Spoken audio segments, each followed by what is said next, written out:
My name is Nadia Reeves. I'm 30 years old, and I work on the 14th floor of a glass building in uptown Charlotte, North Carolina, where the morning light comes in low and gray, off the steel of other buildings, and the coffee in your mug is sometimes the warmest thing in the room.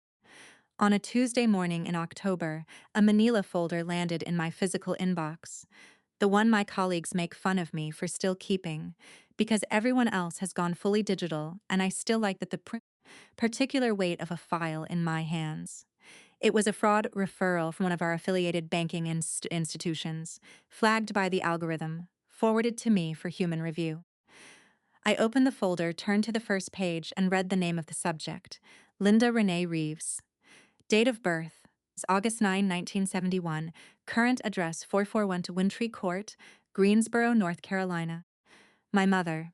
I sat there with the folder open in both hands, and I didn't move for a long time. The phones were ringing 2 desks over. Someone was heating something up in the break room that smelled like garlic. The sky outside was doing that flat October thing where it can't decide whether to rain. And I was thinking, 12 years. It had been 12 years since this woman's choices rearranged the entire architecture of my life. I was 18 years old the last time she did it. I was 30 now, sitting in an office I had earned, holding a file that told me she had done it to someone else, too.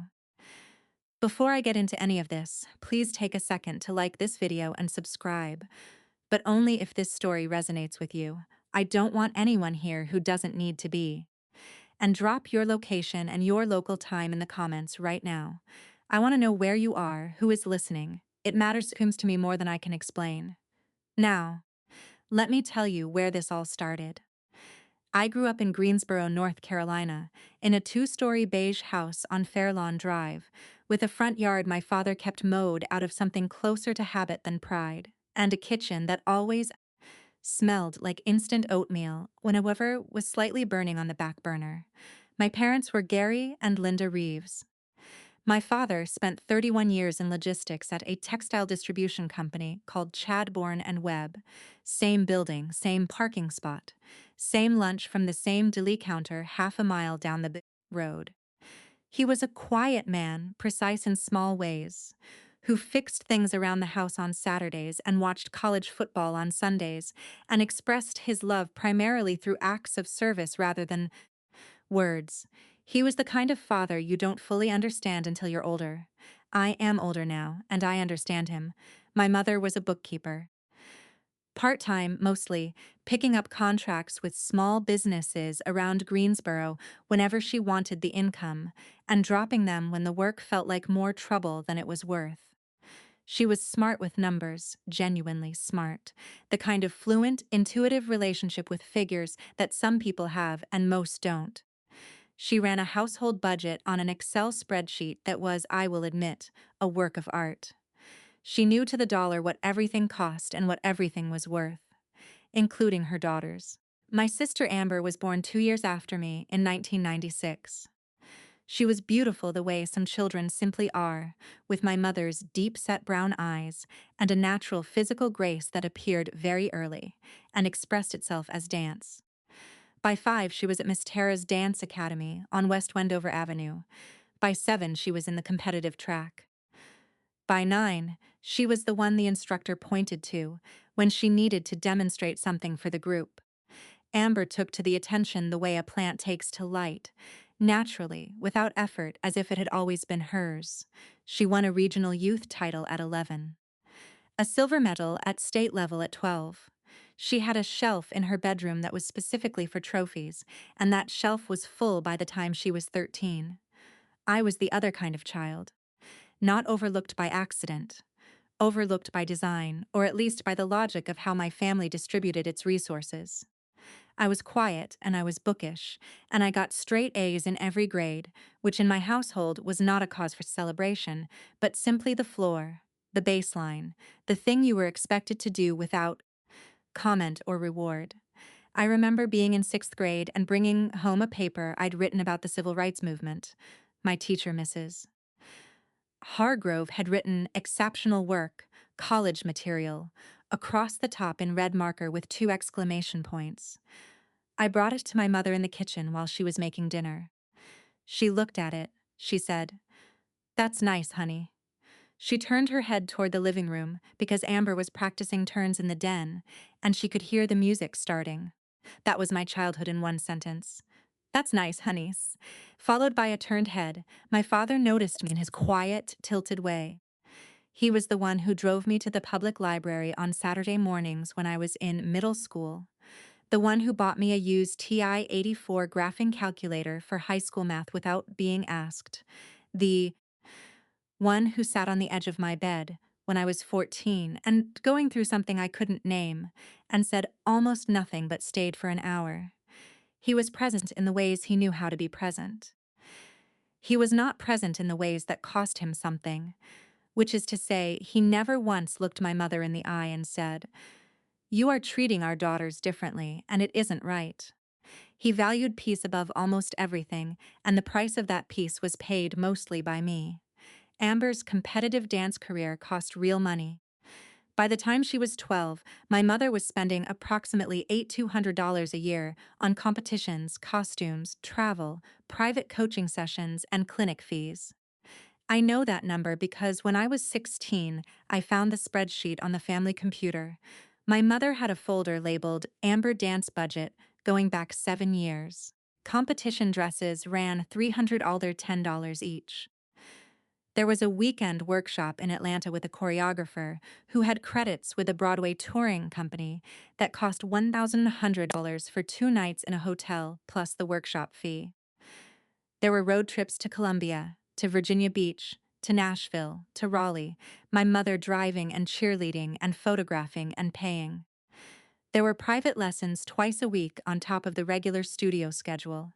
My extracurriculars, across all 4 years of high school, the newspaper, which was free, the public library, which was also free, a used paperback from the Goodwill on High Point Road every few weeks, which cost between 75 cents and $3. I was not deprived. I was managed.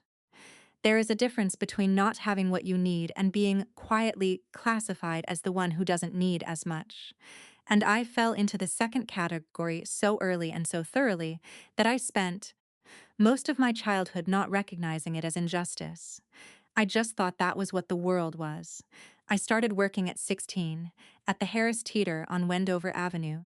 I worked the deli counter 20 hours a week, minimum wage. I learned how to slice turkey breast and provolone and smoked Gouda at exactly the right thickness. I learned to smile at customers who were short with me because I was an easy target and the counter was between us.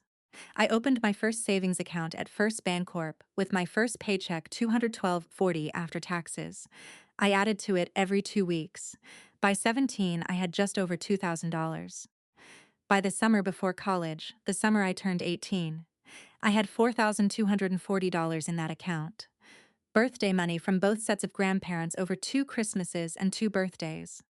Every paycheck, every shift, every hour of standing on my feet in a black apron, learning to carve and slice and smile.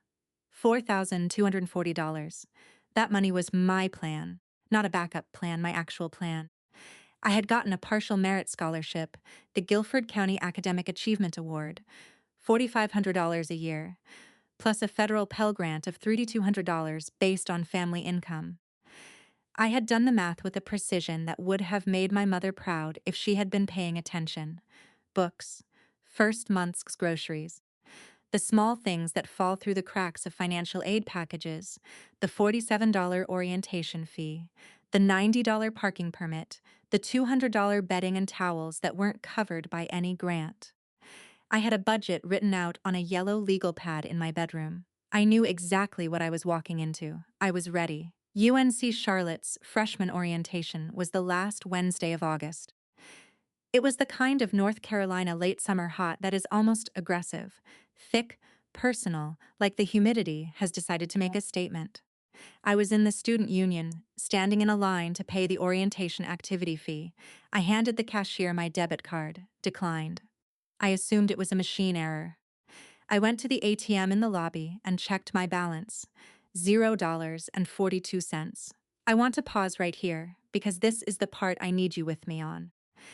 Has anyone else had a family member go into your account, your earned, saved, worked for monies, without asking? Whether it was $100 or everything you had, whether they told you later or never said a word. I need you to drop a comment right now and tell me, because I stood in that lobby with the receipt in my hand and the floor feeling like it was not entirely solid beneath my feet. And I need to know I was not the only one who has stood in that particular kind of alone. I called my mother from a bench outside the student union, 11:47 in the morning.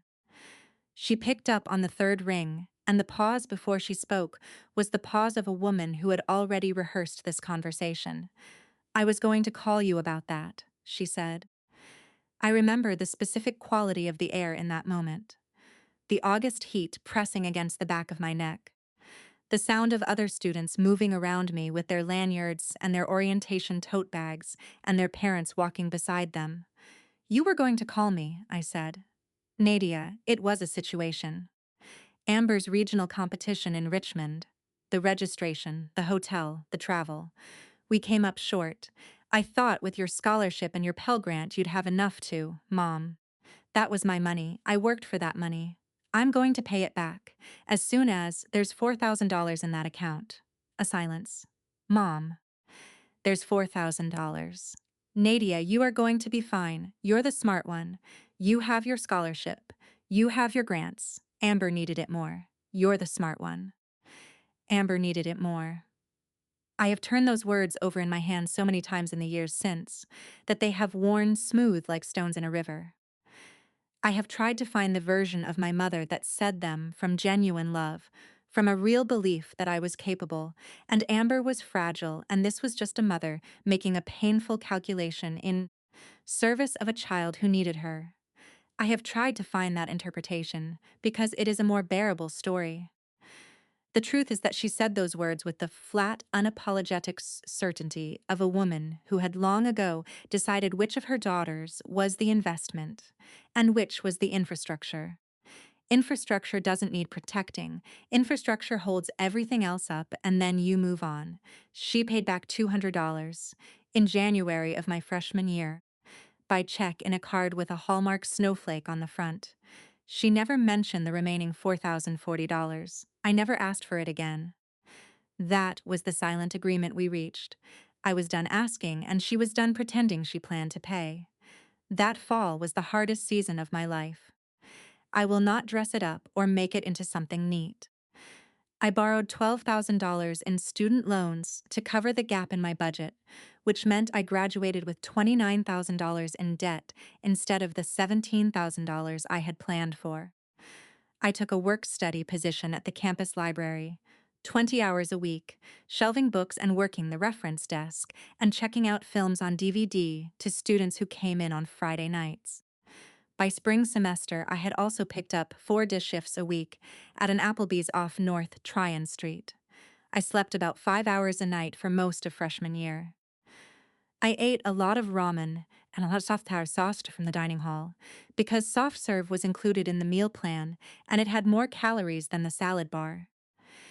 I called home approximately twice a month, and those calls lasted 12 minutes on average because there was very little to say, and I did not have the energy required to perform the fiction that we were fine. My roommate freshman year was a woman named Kelsey who was distantly kind and whom I have not stayed in touch with. My second year, I moved into a 4-person off-campus apartment and was matched with a nursing student named Jasmine Carver, who was from Fayetteville, who was loud in the best possible way, who laughed at things that other people didn't recognize as funny, because she had what I can only describe as a calibrated relationship with absurdity. She had also paid her own way through school, on different terms than mine, and there was a specific fluency between us from the very first week that I think only happens when two people have independently learned the same hard lesson and then end up in the same room. Jasmine was the one who drove me to urgent care at 2 in the morning when I got a stomach bug in November and stayed in the waiting room for 3 hours, reading old issues of Good Housekeeping without being asked. She was the one who sat across from me at the kitchen table at midnight during finals week when I was doing the math on my loan interest and my second semester financial aid discrepancy, and she said, "Tell me the number," and when I told her, she said, "That's a solvable number. We'll solve it." She was the one who made me eat actual food when I was running on caffeine and ambition, and not much else. She became my person in the particular and irreversible way that some people do, the way you can't fully explain, except to say that the world before them doesn't quite make sense anymore. I want to stop here and ask you something, because I don't think this part of the story gets enough attention. If you put yourself through school, if you worked two jobs while someone else in your family had competition fees and hotel rooms and Atlanta choreographers paid for without question, drop a graduation cap emoji right now in the comments. Because I think there are more of us than people realize, and we don't talk about it enough, and I want to see how many of us there are. I graduated from UNC Charlotte in May 2016 with a Bachelor of Science in Finance and a GPA of 3.82. My father came to graduation, my mother came. Amber did not come because she had a dance showcase that afternoon. She was teaching by then, her competitive performing career effectively over after a knee injury at 17 that required two surgeries and left her unable to compete at that level again. I noticed she wasn't there. I did not say anything about it. There are things you stop naming after enough years, because the naming costs more than the silence, and the outcome is the same either way. My father hugged me at the end of the ceremony. He held on for a beat longer than I expected, his hand flat against the back of my gown, and he said quietly, directly into the space beside my ear, "I'm proud of you, Nadia. I want you to know that." He was 53 years old. He would be dead 14 months later, a heart attack in the parking lot of Chadbourne and Webb at 6:40 on a July morning before his shift started. They said it was fast. I choose to believe that. It is a kinder story, and unlike most of the kind stories I've been told in my life, it costs nothing to believe this one. My father's funeral was a Saturday in July, a cemetery on Summit Avenue under a sky that was too blue and too bright for what was happening beneath it. My mother wore a black dress she had clearly bought that week. Amber stood beside her, looking like grief had genuinely caught her off guard, which it probably had, because Amber was not the kind of person who prepared for loss. Carl, a man my mother had been seeing for about 8 months, stood slightly behind them with his hands folded and his face doing the careful, neutral expression of a man who is aware he is in someone else's story. I stood on the other side of the casket with Jasmine, who had driven 3 hours from Fayetteville to be there, who held my hand during the part where the minister read the 23rd Psalm, and I was trying very hard not to feel the specific grief of losing the one parent who had, in his own insufficient and well-meaning way, been trying. After the burial, my mother and I stood together near the catering table someone had set up in the reception room of the funeral home, and she looked at me for a long moment, and I looked back at her. And neither of us said anything that mattered. She said, "He loved you." I said, "I know." That was the whole of it. I drove back to Charlotte that evening with the windows down and Jasmine asleep in the passenger seat, and I thought, that's it. There is nothing holding the three of us together anymore. There is no fourth thing. I was 22 years old. I had went $800 in my savings account and an entry-level position at a Bank of America branch in the South Park neighborhood of Charlotte, and a one-room apartment on the light rail line that I was paying for entirely by myself. I had paid off one small loan. I had my plan. I had Jasmine. That was enough. That was, in fact, a great deal. Over the next 4 years, I moved deliberately. At Bank of America, I started as a teller, which I was good at, methodical, careful, attentive in ways that served customers who needed patience rather than speed. I studied for and passed the Series 65 exam. I applied for an internal transfer to the Financial Crimes Unit in 2018 and got it, becoming a fraud analyst at 24. The work suited something in me that I didn't fully understand until I was already doing it. It was about patterns.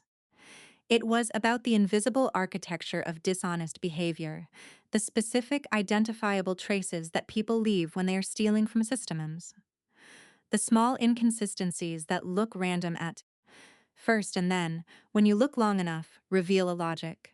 I had spent my entire childhood reading a family's invisible architecture without having a name for the skill. It turned out the skill had significant market value. I earned my Certified Fraud Examiner designation through the ACE CFE in 2020, which required 250 hours of study completed across nights and weekends while working full-time. In 2021, I was recruited by Meridian Financial Group, a private financial services firm headquartered in Uptown Charlotte, as a senior fraud analyst at a salary of $87,000. I was 27 years old. I moved into a one-bedroom apartment on the LYNX Blue Line with a west-facing balcony and enough room to have a kitchen table that could seat 4 people. I had paid off $18,000 of my student loans. I had $11,200 in a savings account that no one had ever touched except me. I also had, by this point, almost no relationship with my mother or Amber beyond birthday texts and holiday phone calls that lasted between 8 and 15 minutes and had the particular quality of 2 parties reading from a script neither of them wrote. I knew that my mother had remarried. Carl, the retired plumber from the funeral, decent enough, quiet, and that Amber had gone into real estate in Greensboro and had gotten engaged to a man named Brandon. I knew these things the way you know things about former coworkers from a job you left years ago. Information that reaches you without you seeking it, in fragments, without emotional weight. I did not hate them. I want to say that clearly, because people expect that story, the story of the burning, consuming hatred that sustains a woman through adversity. I didn't have that. What I had was distance, which is a different thing. Distance is what you arrive at when you stop maintaining the fiction that a relationship is something it isn't and you let it settle into what it actually is, which is sometimes very little. Distance is not dramatic, it is just accurate. Jasmine was now a registered nurse at Atrium Health, married to Deshawn, a civil engineer, who grilled on their back patio every other Sunday and always made extra because he knew I'd show up. They had a daughter, Simone, who had just turned 4 the previous month and who called me Auntie Nadia and who I loved in that specific, uncomplicated way you can love a child, fully, without history, without any of the weight that comes with being someone's daughter or sister, or the one who'll be fine. This was my life. On a Tuesday morning in October, in the glass-walled office on the 14th floor, when the folder landed in my physical inbox, the case description was straightforward. A bookkeeping contractor operating in the Piedmont Triad area had been flagged for unusual patterns in check transactions over an 18-month period. The contractor tracked primarily with small businesses. The specific employer at the center of the complaint was an HVAC company in High Point, North Carolina, called Piedmont Comfort Systems. The owner, a man named Dennis Kerr, had hired an outside accountant for year-end review and discovered the discrepancy. 31 checks altered. Pay names changed. Amounts changed. Total value of fraudulent transactions, $31,400. Piedmont Comfort Systems held a business account at one of Meridian's affiliated banking institutions. The case had been referred to us for investigation. The subject's name was on the first page, Linda Renee Reeves. Greensboro, NC, August 9, 1971. I have thought about that moment many times since. I've tried to describe to myself and to my therapists, and once briefly to Jasmine over the phone, exactly what it felt like to read that name on a fraud file. It was not satisfaction. It was not surprise. It was something more like the particular, disorienting feeling of a pattern completing itself, of seeing the same architecture appear again in a different context, so precisely recognizable that the recognition itself is almost geometric. She did it again. That was the thought. Not I can't believe this. Just, she did it again.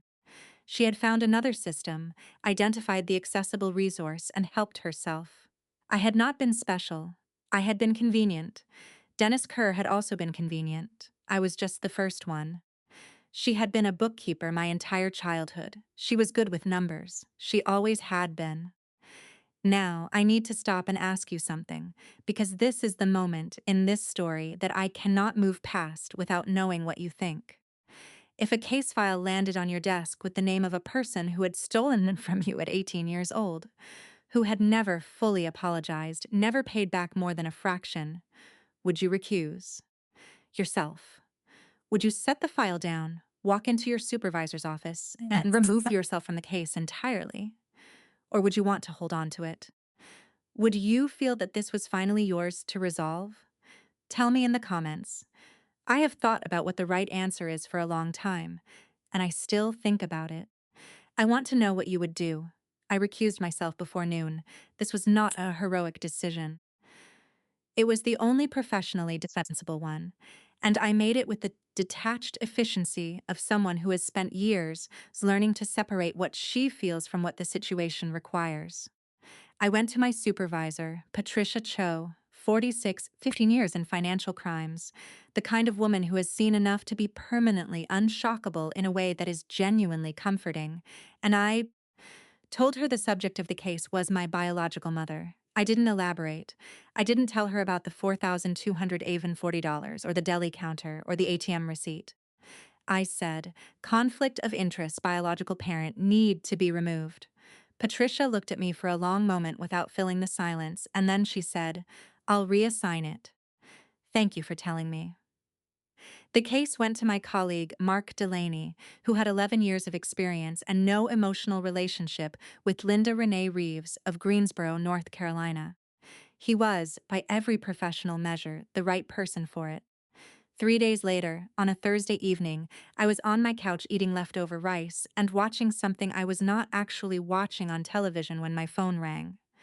A 336 area code, I recognized it. I answered, and to this day I'm not entirely sure why. Nadia. Her voice was thinner than I remembered. You work at a financial firm in Charlotte. Did a file come across your desk with my name on it? It wasn't a question. I recused myself, I said. Nadia, I need you to. I recused myself, I said again, more slowly. The case has been reassigned. I have nothing to do with it. But you know people. You could speak to someone. I could not. And I would not. I'm a certified fraud examiner, Mom. Do you understand financial or cancel crimes? You understand the position you're asking me to put myself in? A silence. $31,000, I said. Over 18 months. Do you know what I was working for when I was 18?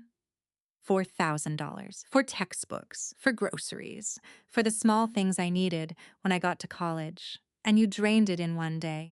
You drained it and you paid back $200, and you never said another word about it. She did not say anything. I am not going to help you, Mom. Not because I don't have the capacity, but because it would end my career, and it would be wrong, and I have spent 12 years building a career and a life that I have not once done anything wrong in. So, talk to a lawyer. A criminal defense attorney. Tomorrow morning. I heard her exhale, small, controlled. Then, will they put me in jail? Something in me went very still, not soft still. Get a lawyer, I said. I mean it. And then I hung up. I sat on my couch in my apartment on the LYNX Blue Line for a long time after that call. The city outside my west-facing windows was doing its nighttime thing. The specific arrangement of lights that Charlotte makes when it's dark. The skyline just distant enough to be beautiful and close enough to be real. I was not crying. I was not angry in any of the hot, rising ways anger usually presents. I was tired in a way that had texture to it, a kind of bone-level exhaustion that comes not from the day's events, but from years of carrying the awareness of something that no one else could see. Amber called the following Saturday. I did not answer. She left a voicemail 7 minutes long that I listened to once, standing in my kitchen, and then deleted. The core of it was, you have the power to fix this and you're choosing not to. She's our mother. You've always been cold, Nadia. You've always kept yourself apart from this family, and you've always acted like you're better than us, and this is exactly what I mean. I thought about that for several days. I thought about the report card with the red marker and the turned head. I thought about the bench outside the student union, and the ATM receipt, and $0.42. I thought about my father's hand on my back at graduation, and the parking lot of Chadbourne and Webb, and a Saturday in July with the sky too blue. I thought about 5 years of 160 WPIM at night, and the Series 65, and the ACFE certification, and the 382, and the 14 floors of glass. I was not cold. I had simply become precise about who I gave my warmth to. Those are not the same thing. Linda hired a criminal defense attorney in Greensboro named Patricia Vasquez and reached a plea agreement 4 months after the initial referral. Misdemeanor embezzlement. Full restitution of $31,400 to Dennis Kerr and Piedmont Comfort Systems, payable over 24 months. 2 years of supervised probation. She lost the contract at Piedmont Comfort Systems, and within weeks, her remaining bookkeeping clients. That kind of thing moves through small business networks fast and unforgivingly. Carl stayed as far as I knew, though Jasmine told me that someone in her extended nursing network who lived in the Greensboro area had heard they were having serious problems. I want to be honest about something. It did not feel like triumph. I have read enough stories in my life, watched enough of the videos, listened to enough of the podcasts where a woman describes her villain getting what they deserved, to know that the fantasy of that moment never quite matches the reality. What I felt watching the case resolve from a careful professional distance was not satisfaction. It was recognition. The crack in the wall had always been there. Other people could now see it. That was all. In February, 4 months after the plea, my mother sent me a text. Short, careful. She said she knew she had no right to ask for anything. She said she was not asking for anything. She said, "I would like to see you, just to talk, just once. No ask. I just want to see you." I held that text on my phone for 2 weeks. I opened it and closed it probably 30 times. I showed it to Jasmine, who read it twice and then looked at me and said, "You already know what you're going to do." I said I didn't. She said, "Nadia." I said, "I'm thinking." She said, "I know." "That's how I know you already know."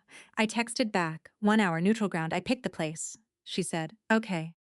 I chose a diner called the Sunrise Table in Winston-Salem, geographically equidistant, intentionally so, and also a place where neither of us had a single memory attached to a single table. Neutral not just in miles, but in history. I drove up on a Saturday in late February on I-85 2 hours north, with Jasmine's voice in my car for the first 40 minutes, because she knew where I was going, and she knew how I drove when I was living in my head. "You don't owe her anything," Jasmine said, somewhere around exit 63. "I know," I said, "but you also don't have to make it mean something it doesn't. You're doing this for you, not for her." "I know, Jasmine. Do you, Jasmine?" A pause. Then, "I'll be right here when you come back." My mother was already in the booth when I arrived. A corner seat facing the door, which I noticed. She was watching for me.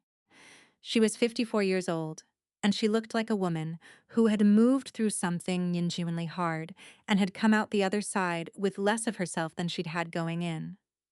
Gray cardigan, hair shorter, hands wrapped around a coffee mug like she was cold in a room that was perfectly warm. She looked like my mother in the way that a chair in an empty house looks like a chair in a full one. The structure is the same, but the context has changed everything. I sat across from her. A waitress named Deborah came by. I ordered coffee, black. The diner smelled like maple syrup and burnt toast and old wood and warmth. That specific Saturday morning smell that certain diners have, the accumulated presence of years of people sitting close together at laminate tables. My mother said, "I don't know where to start." "You could start with the $4,000, I said. She looked down at her mug. She said, "Yeah, I could." And she did. She talked for close to 40 minutes, more honestly than I have ever heard her talk about anything. She talked about how she had told herself it was temporary, that she would put it back before I noticed, before it mattered, before the gap became a problem. She talked about how she had convinced herself I was the one who would be fine. Not because she didn't love me, she said, but because she had confused capability with not needing anything. "You were so self-sufficient," she said. You always managed. You always figured it out. And I told myself that meant you didn't need protecting the same way Amber did. But what I was really doing was telling myself it was okay to take from you because you'd survive it. And you're right that you survived it. But that wasn't fair to you. That was me making it easier on myself. She talked about Amber, too, about how she had poured her attention and her resources into the child whose need was visible and measurable and legible to her, while missing the child whose need was quieter and less dramatic and just as real. I made it easier to love her because she needed me in ways I could see, she said. And I made it easier to take from you because you seemed like you didn't need what I was taking. That was wrong. I've known it was wrong for a long time. I didn't know how to say it. I listened to all of it. I sat with my coffee going cold, and I did not lean forward, and I did not cry, and I let her talk until she was finished. When she stopped, I said, I survived because there was no other option. Not because you made it possible. I know that now. I'm glad you know it now. She started to say something, is there anything? And I said, I don't know yet. I'm not ready to tell you I forgive you. I'm not sure that's where I am, or if it's where I'll ever be. But I came. That means something. I'm not sure what yet, but it means something. She didn't push. That was the right choice, and I respected her for making it. We sat for another 20 minutes, mostly quiet, finishing coffee that was cold. Deborah refilled mine. The light in the diner was doing that particular late morning shift from gray to gold. It wasn't comfortable silence. It wasn't pretending to be. It was the silence of two people who don't entirely know how to be in the same room, but who are present in it anyway, which is, if you think about it, the beginning of most things that eventually become something. I drove back to Charlotte on I-85 with the windows cracked, even though it was February and colder than it should have been, because I needed air. I needed the physical sensation of air moving through the car to remind me that time was also moving, that I was also moving, that the woman in that corner booth was not the whole of what I was carrying. Jasmine called at exit 74. I told her it went okay. She asked what okay meant. I said I wasn't entirely sure yet. She said that was the most honest answer I could have given. I am 30 years old. I live in my apartment on the L-Winensix Blue Line with the west-facing balcony and $34,000 in a savings account that no one has ever touched except me. I have a career I am genuinely good at and that I find genuinely meaningful. Because the thing about working in financial crimes is that you spend your days protecting people from the exact thing that happened to you, and there is something in that which functions, if not quite as justice, then as purpose. I have Jasmine, who has been family for 8 years and who will be my family for the rest of my life. I have Deshawn and I have Simone, who is 4 years old and calls me Auntie Nadia, and who once fell asleep on my chest on a Sunday afternoon on their couch, while I was watching football games I didn't care about, and it was one of the best hours of my life. I have a small, deliberate circle of people who know me precisely, not the version of me that survives, but the version of me that actually lives. I have Dr. Renata Bell, my therapist, who has an office in South End, Charlotte, with a white noise machine outside the door and a rubber tree plant she has named Gerald, and who has spent 18 months helping me hold two true things at once without one canceling the other. There have been 2 phone calls with my mother since the diner. Short, careful, the quality of people learning to walk on ice, testing each step before committing. She is paying her restitution to Dennis Kerr on schedule. She is attending what she calls accountability sessions, which I understand to mean some form of court-ordered counseling. Carl has remained. Amber and I have not spoken. I don't know if we will. I used to grieve what my family wasn't. I did it privately for years, in the quiet interior way of someone who knows the grief is real, but also knows that broadcasting it won't change the shape of anything. I don't grieve it the same way now. What I have instead is something closer to clarity, and clarity, I've found, is more useful than grief. The family I grew up in was built on a series of choices my mother made repeatedly, choices that told me implicitly and sometimes explicitly that I was the one who would be okay on my own. And in making those choices over all those years, she was, in the most limited and painful sense, correct. I was okay on my own. And okay on my own became something I did not expect, which is that I built a life I actually want to be in. The account my mother drained at 18 held $4,240. The account I have now holds 34,000 and climbing, and the only name on it is mine. I didn't need her to fall to become who I am. I just needed her to stop. If you see yourself somewhere in this story, if you've been the one they assumed would survive just fine, the one they helped themselves to because you seemed like you'd handle it, the one who built something anyway out of whatever was left, I want to hear from you. What would you have done sitting across from her in that diner on a February morning with the coffee going cold and all of those years between you? Would you have let her finish? Would you have walked out? Would you have cried when you got back to your car on the I-85 going south, with the windows open in February? I think about this still. On quiet Sunday mornings, usually when the light comes in off the balcony and the city is slow, I don't have a clean answer. I have the choice I made, and I have the life I have, and most days those two things feel like enough. Leave a comment. Tell me where you are in your own story. And if you want more like this one, it's all in the description.